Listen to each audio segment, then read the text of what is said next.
Channing Curtis, or as I like to call our coffee correspondent, Channing Curtis, to Starbucks. Good morning. Hey there, Tim. Good morning. I love that title, by the way. So come on into Starbucks with me. I'm over here at the Starbucks in Spokane Valley. That's off of Sullivan and 90. And that is because it is Starbucks Day for Tom's Turkey Drive. So today, from 3 p.m. to 5 p.m., go to any freestanding area Starbucks, get a handcrafted beverage like some of these that these amazing baristas are working incredibly hard making right now. And all of the proceeds will go directly to Second Harvest and to helping feed our families for Tom's Turkey Drive. It's so important, and it's such a great way to give back, especially during this time of year. Like I said, it's super easy. Take a look.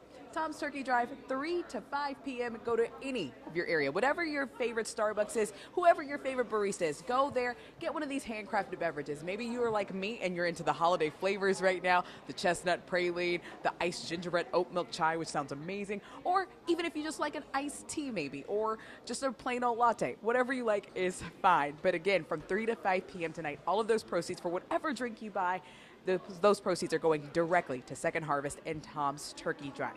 Now, we'll be here all morning long talking about Starbucks Day for Tom's Turkey Drive, talking about to one of our area representatives for Starbucks who actually helped come up with this entire concept. And our very own Laura Papetti is going to be joining me behind the scenes back here because she's working hard learning how to make some of these amazing handcrafted beverages. So stick with us all morning long. I will be out here for sure this morning, and we'll be out later on this evening as well. But let me go ahead and send things over to our meteorologist, Thomas Patrick, because Thomas, you said the rain is wrapped up, but now we've actually been reading over this document since it was first released just before 9 this morning. So it's a lot to break down, and it's absolutely terrifying. This roommate's bedroom was right by Xander Kernodle's, and she told investigators that she heard several things throughout those early morning hours. Now, the affidavit says that this roommate told investigators sometime after 4 a.m. she thought she heard crying coming from Xana's room and heard a male voice say something like, "It's okay, I'm going to help you." Then that same roommate says they opened their door for a third time that morning and saw a figure clad in black clothing and a mask that covered the person's mouth and nose walking towards her. She says the male walked past her as she stood in a frozen shock phase. She says the male walked past her toward the back sliding glass door. She then locked herself in her room. Now, that roommate also told investigators that she did not recognize the person, but she did give them a detailed description of what they looked like. Well, joining me now just outside the University of Idaho is Mayor Becky from Moscow, of course. And so we want to talk a little bit about, we've been honoring the students all morning long. So how is the community doing right now?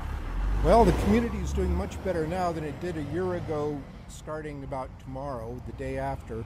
But everybody in town knows somebody who knows the victims of this crime.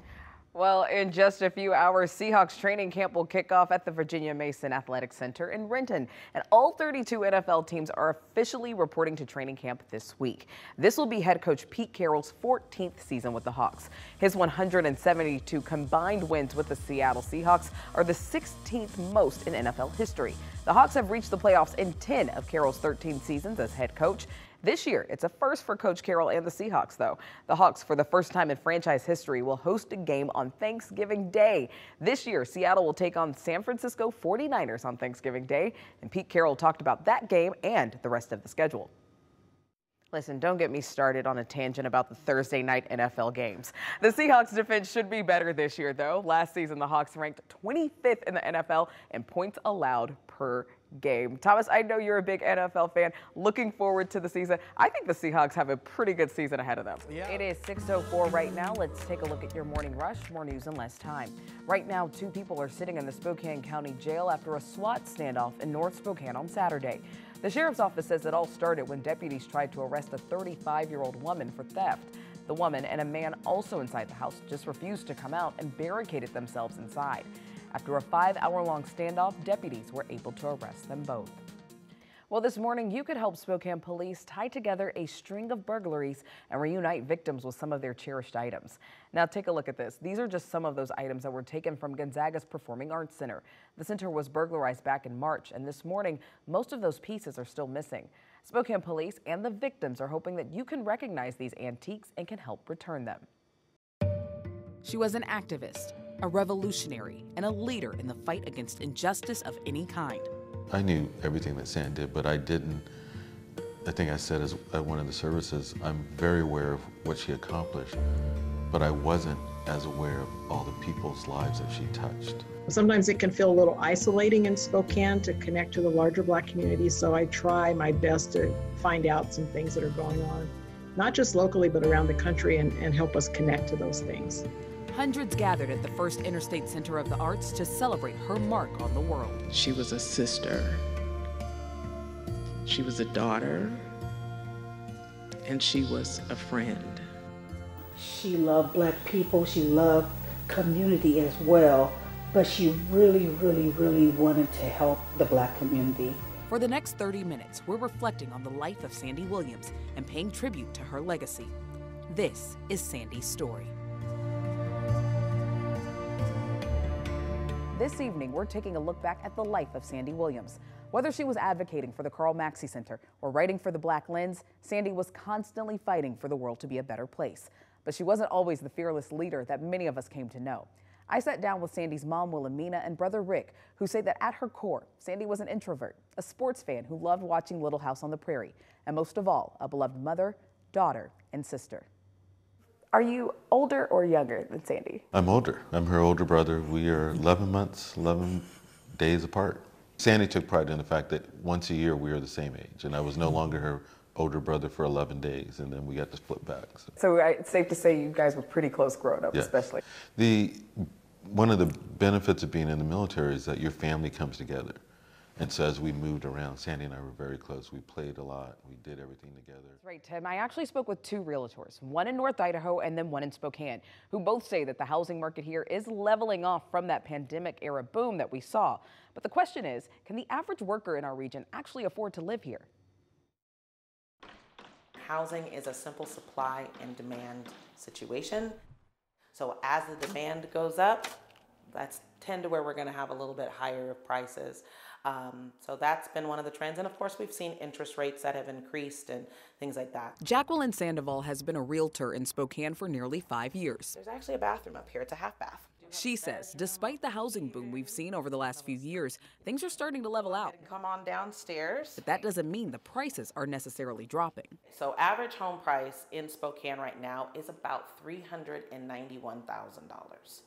I know that seems like a lot, but we do have some other homes depending on what area you're looking for. So the question is, how much does the average household have to make in order to afford a median-priced home in Spokane or in Coeur d'Alene?